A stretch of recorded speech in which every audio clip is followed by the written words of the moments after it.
ايه هي الوصلة الشريانية الوردية؟ وامتى بيتم استخدامها؟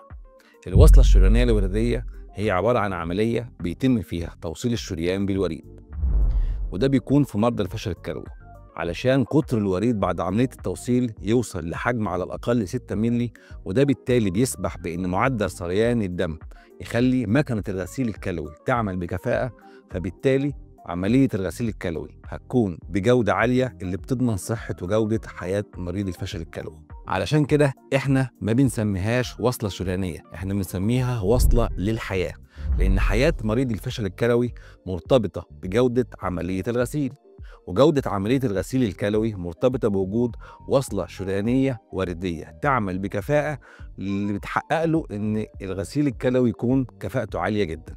إيه هي الأماكن اللي ممكن نعمل فيها عملية الوصلة الشريانية الوردية؟ أشهر الأماكن اللي بنعمل عملية الوصلة الشريانية الوردية فيها هي الذراعين، وبنبدأ من أول مفصل الرسخ، وبعد كده نطلع عند مفصل الكوع، ونوصل لمرحلة إن إحنا ممكن نعمل تسطيح للوريد العميق اللي موجود تحت الإبط ونوصله بالشريان الكوعي. بنبدأ طبعا بالذراع الغير رئيسي، يعني لو شخص أيمن بنبدأ بالذراع الأيسر علشان ما يكونش فيه أي مشاكل في الحركة واستخدام دراع. طيب هل هو جهاز بيركب؟ بنسبة 90% لا، لأن أغلب الوصلات الشريانية الوردية بنستخدم فيها شرايين طبيعية، إلا إذا تم استخدام كل الأماكن اللي فيها أوردة طبيعية، وممكن في بعض الأحيان بنضطر إن احنا نستخدم شريان صناعي، ده لو كان حجم الوريد الطبيعي اللي موجود صغير أو تم استخدامهم في عمليات وصلات سابقة. علشان كده الحفاظ على كل وريد أثناء عملية الوصلة الشريانية الوردية مهم جدا، علشان ما نخشش في حسابات معقدة، علشان نلاقي المريض الفشل الكلوي مكان